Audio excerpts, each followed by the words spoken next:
Сәлем достар! Бүгін біз үй жағдайында өте дәмді француз десертін макаронс дайындаймыз. Видеоны соңына дейін көріңіздер.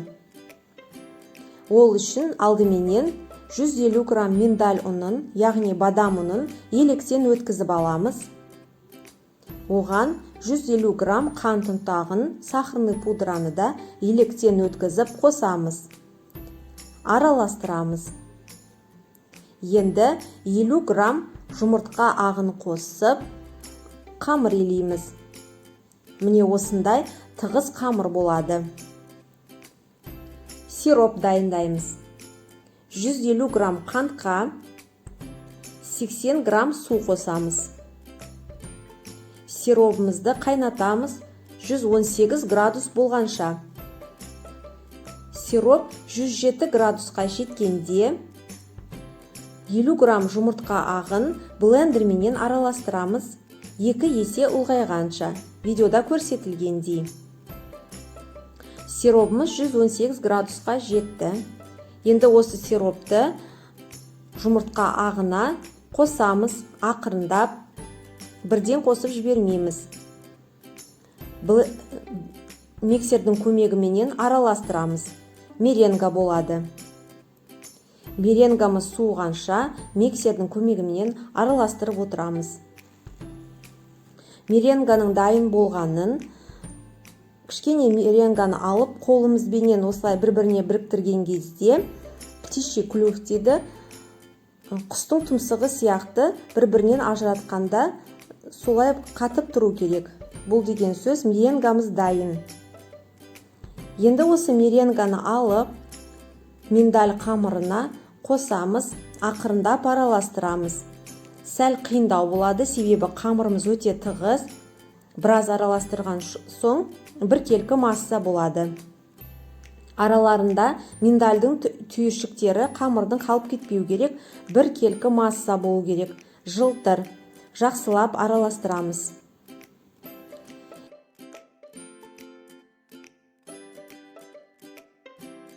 Енді осы миндаль қамырын тефлон қағазға макаронстарды құйып шығамыз. 4 см көлемінде дөңгелекшелер. Видеода көрсетілгендей. Бәрін құйып болған соң, противенді осылай видеода көрсетілгендей кішкене ұрамыз столдың үстіне, себебі ішіндегі ауалары шығу керек. Макаронстарды үй температурасында кептіреміз. Ол 15 минуттан 40 минут арасында шамамен болады. Үйдің температурасына байланысты. Осы арада макаронстардың арасына салатын начинкамызды дайындаймыз. Ол үшін бізге 200 грамм сливкемізді қыздырамыз. Кішкене қайнап бастаған кезде оттан алып 200 грамм шоколад қосамыз. Өз қалауыңызша қара, молочный немесе ақ шоколад қоссаңыздар да болады. Жақсылап біркелкі масса болғанша шоколад ерігенше араластырамыз. Енді осы массаға 20 грамм сары май қосамыз. Араластырып, массамызды басқа ыдысқа құямыз. Холодильникке суытамыз. Қоюланғанша холодильникте тұрады. Макаронстарымыз кепті. Міне осылай қолмен ұстаған кезде қолымызға, саусағымызға жабыспау керек. Духовканы 150 градусқа қыздырып қоямыз. Макаронстарымызды саламыз. Макаронстар духовкаға салғаннан духовканы 140 градусқа төмендетеміз. 20 минут макаронстарды пісіреміз. Піскенін қалай білуге болады? Тефлон қағазынан макаронстарды кішкене көтерілгенде бірден алыну керек, демек піскені. Енді макаронстарды міндетті түрде суытамыз. Холодильникте тұрған шоколадный начинкамызды алып, миксерлейміз, қою болғанша. Видеода көрсетілгендей крем болады.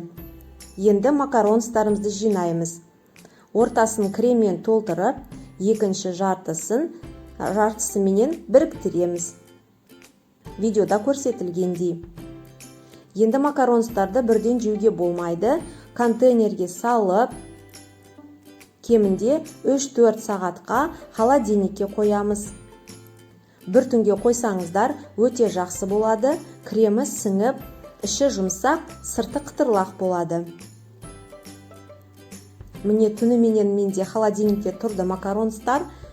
Енді дайын.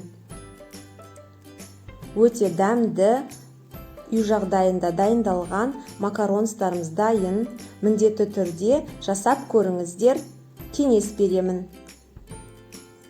Отбасыларыңызға, балаларыңызға, қонақтарыңызға ұнайды. Егер менің видеом ұнаған болса, каналға жазылып, лайк басуды ұмытпаймыз. Назарларыңызға рахмет.